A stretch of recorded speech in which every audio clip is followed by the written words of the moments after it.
Okay, so picture this. You're trying to write like a super important email, or maybe you're like getting ready for a big presentation, and you really, you want to sound, Right. professional and knowledgeable, maybe even a little bit impressive. Sure. And then you suddenly remember this thing called the passive voice. Uh-huh.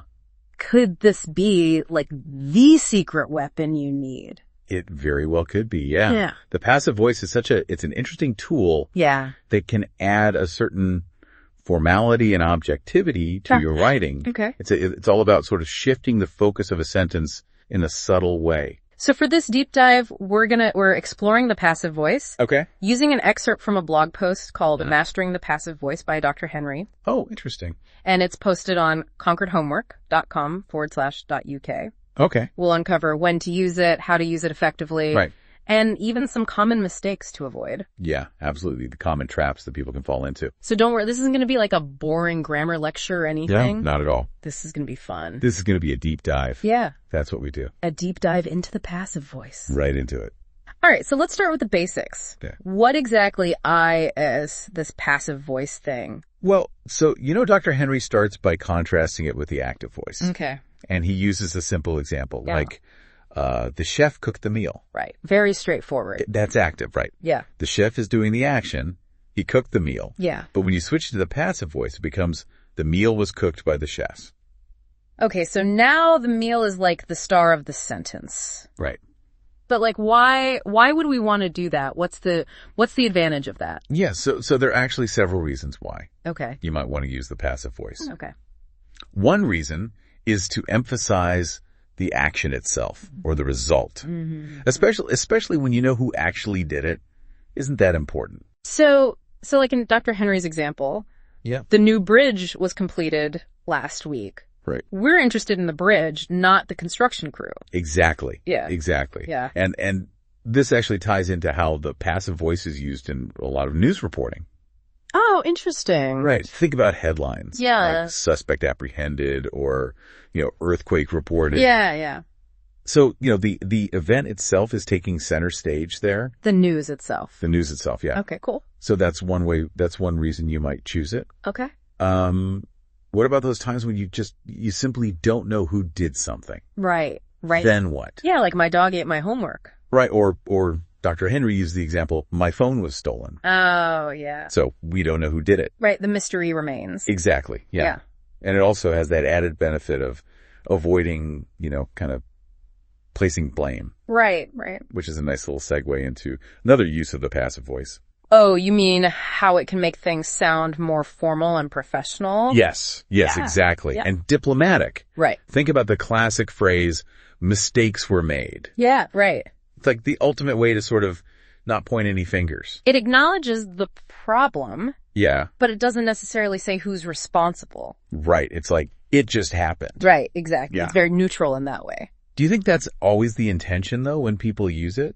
Well, not necessarily. No. Okay. Sometimes it's simply the most natural Yeah. and concise way to say something. Right. Dr. Henry also points out, in academic writing, Hmm. often instead of saying, I conducted the experiment, Right. you would write, the experiment was conducted. Okay. And so it removes the researcher Yeah. from the equation. Yeah. And just focuses on the process itself. So it's not always about dodging blame. No, not at all. They can actually kind of enhance the clarity. Exactly, yeah. Yeah. It's all about choosing the right tool for the job. Okay, so we've seen how the passive voice can kind of shift that focus, Mm. add some formality, Right. even been used for diplomacy. Yep. But where else does this linguistic chameleon show up? Well, so Dr. Henry gives us sort of a little passive voice safari Okay. through different areas of life. Yeah. So he starts with, news articles, which we've already touched on. Then he moves on to business emails. Oh, yes. The land of your request has been received. Exactly. Yeah. And further action will be taken. Yes, all those sort of standard phrases. Yeah. Why is it so popular in business communication, do you think? Well, I think it projects that sense of professionalism and objectivity. Okay. And business emails are often about conveying information or instructions, Mm-hmm. in a very clear and concise manner. Yeah. And the passive voice can help achieve that. Okay. Think about it, the meeting's been rescheduled. Yeah. Very straightforward. Right. Right to the point. Right to the point. It's like putting on a suit and tie for your writing. Exactly. But Dr. Henry also points out that it's not just limited to these formal settings. That's right. Yeah, we use it all the time in everyday conversation without even realizing it.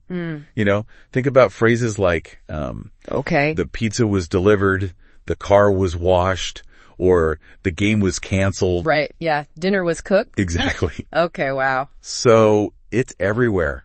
So it seems like the passive voice is quite a versatile tool then. It pops up in all sorts of contexts. Yeah. But are there ever times when it's just not the best choice? Oh, of course. Yeah. Yeah. Are there any potential downsides? Yeah. Anything we should kind of watch out for? Absolutely. Like any powerful tool, the passive voice can definitely be misused or overused. Yeah. And I'd say one of the biggest mistakes that people make is just using it too much. Right. If everything is in the passive voice, your writing can start to sound a bit clunky and unnatural. Yeah, it's like wearing a tuxedo to the grocery store. Exactly. You can do it. You can do it. But it might not be the best look. It might not be the best look, no. Right. And then there's also the classic mistake of forgetting the all-important to be verb. Oh, right. So Dr. Henry gives the example like the cake eaten by the children. Right. It should be the cake was eaten by the children. Oh, okay. So very important to have that to be verb in there. So it's to be or not to be. Yeah, that's the question. That is the question. When it comes to passive voice. Okay. And while the passive voice can be incredibly useful. Yeah. Sometimes the active voice is simply the better choice. Right. It can be more direct, more concise, more impactful. Okay. Dr. Henry gives a good example of this. Yeah. I wrote the report versus the report was written by me. Yeah, yeah. You know, the active voice is much clearer and stronger there. Right, right. So it's all about using the right tool for the job. So knowing when not to use the passive voice is just as important as knowing when to use it. Exactly. It's all about balance. Finding that balance, yeah. Right. And speaking of choosing the right tool, I'm curious to get your take on something here. Okay. We've talked about how the passive voice can create that sense of objectivity, even diplomacy. Right. But could it also be used to, kind of avoid responsibility? Oh, interesting. Or even mislead people? Yeah, that's a good question. Yeah. We've all heard those like vague statements like mistakes were made or, actions were taken, but it's like no one's really named, Right, exactly. Yeah. It makes you wonder what's going on behind the scenes. What are those motivations? Yeah, what are those motivations? It's interesting. And that's something I think we should dig into a little bit further. Yeah, it's true. It can be a bit of a smokescreen sometimes. Right, it's like a linguistic disappearing act. Precisely. But it doesn't mean it's like inherently deceptive. Yeah. It's all about the context and the intention.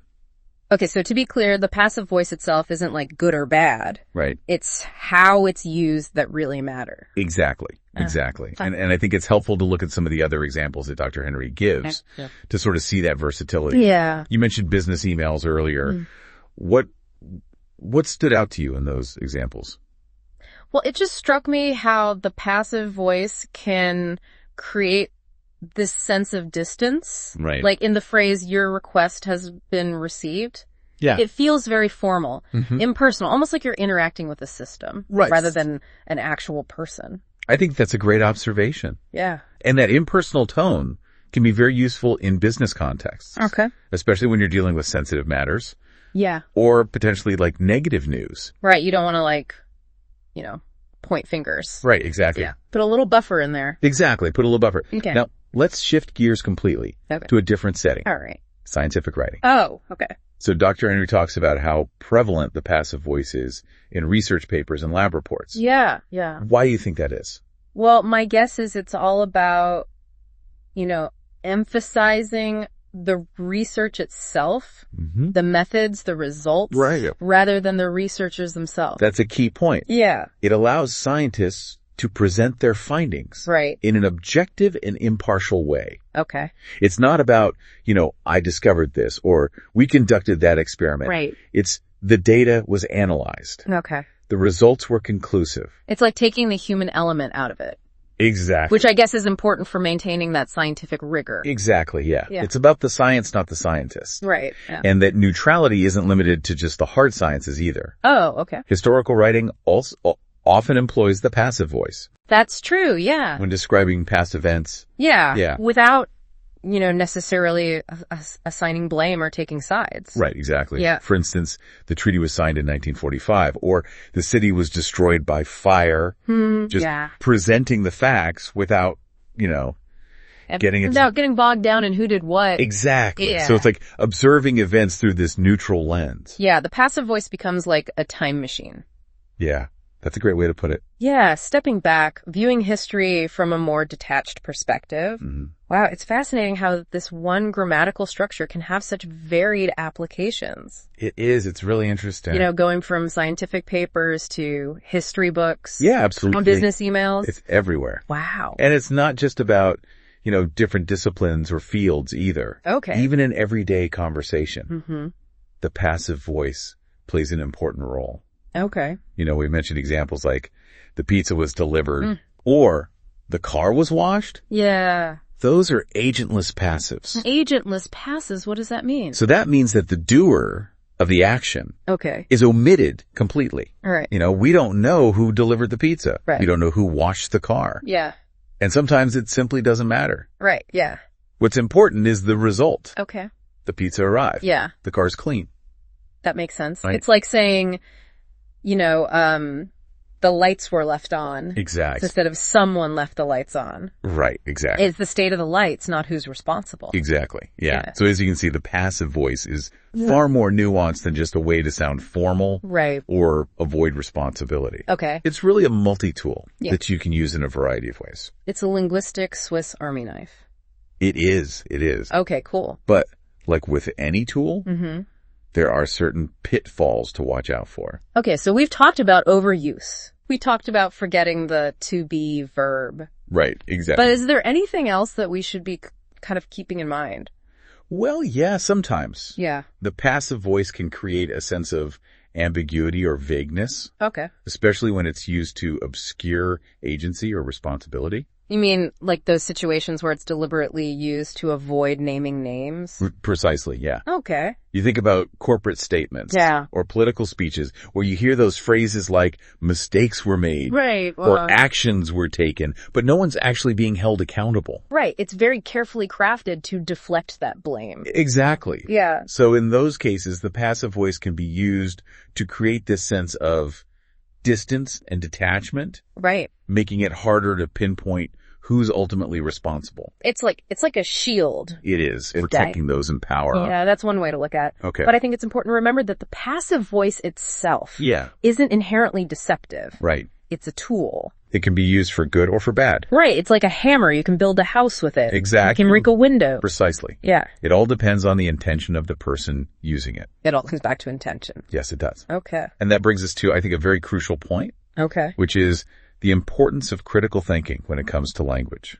So we shouldn't just take everything we hear at face value. No, exactly. Okay. We need to pay attention to how the language is being used, consider the context, right, and question those motivations behind certain choices. Especially with the passive voice. Especially with the passive voice, yeah. It can be a powerful tool for clarity and objectivity. Yes. But it can also be used to obfuscate and mislead. Exactly, yeah. So as listeners, we need to be savvy consumers of language. Yes. Not just passive recipients. Precisely. Okay. So we've talked a lot about how the passive voice works in English. But I'm curious, does it work the same way in other languages? That's a great question. Yeah. And the answer is, it depends. Okay. The passive voice exists in many languages. Okay. But its usage and connotations can vary widely. So it's not a one-size-fits-all grammatical structure? No, not at all. Okay. In some languages, the passive voice is used more frequently than others. And in some cultures, it can have different social or stylistic implications. Okay. For instance, in some Asian cultures, the passive voice is often used to show deference to authority. Interesting. Or to avoid directly addressing someone. So even something as seemingly straightforward as the passive voice can have these cultural nuances. Absolutely. It's a reminder that language is always embedded in that cultural context. Yes, it is. And understanding that is crucial for communication. Exactly. This is also fascinating. It is. I feel like I'm starting to see the passive voice in a whole new light. Me too. It really makes you think. But before we get too carried away with all these complexities, let's circle back to Dr. Henry's blog post. There's one more key point he mentions that we haven't touched upon yet. Oh, okay. You mean the potential pitfalls? Well, yes, but more specifically, the mistake of using the passive voice when the active voice would actually be clearer and more effective. Yes. Yes, that's a common mistake. Yeah. Especially for writers who are maybe trying to sound more formal or academic. They think it's this magic wand. Right, exactly. It'll make their writing sound smarter. Yeah, just sprinkle a little passive voice on it. Exactly. It'll sound brilliant. But it can actually have the opposite effect. It can. If you overuse it, it can sound clunky, convoluted, even confusing. Exactly. It's like trying to fit a square peg into a round hole. Yes, that's a good analogy. Sometimes the active voice is simply the better fit. It is. So how do we know when to use which? Right. Are there any clear-cut rules? Well, there are some general guidelines. Okay. But ultimately it comes down to judgment. Your judgment as a writer and your understanding of the context. So it's not a black and white issue. No, not at all. It's definitely more shades of gray. Shades of gray. But here are a few things to consider, I think. When you're making that decision, if you want to emphasize the action or the result more than the actor, the passive voice might be a good choice. If you want to maintain a sense of objectivity or avoid assigning blame, the passive voice can be helpful. But if you want to be direct, concise, and impactful, the active voice is often the better option. So it's a balancing act. It is a balancing act. Okay. And like any balancing act, it takes practice. Yeah. To master it.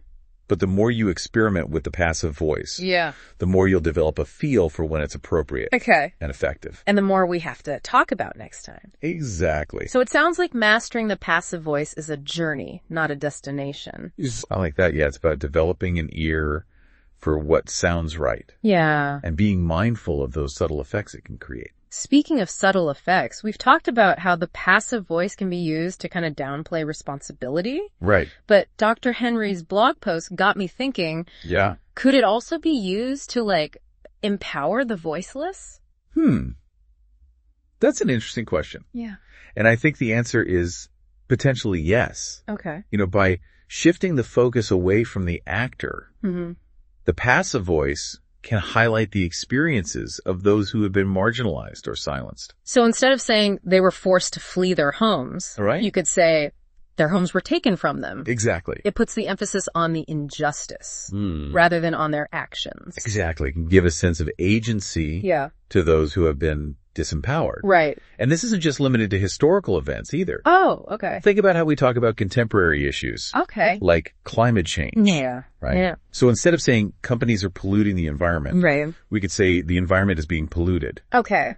It shifts that focus to the impact. Yeah. Rather than the perpetrators. Right. It highlights the urgency of the problem. Exactly. Yeah. So while the passive voice can be used to obscure responsibility, it can also be a tool for shining a light on injustice. And demanding accountability. It's a reminder that language is a powerful force. It is. And how we use it can have a real impact. Absolutely. Yeah.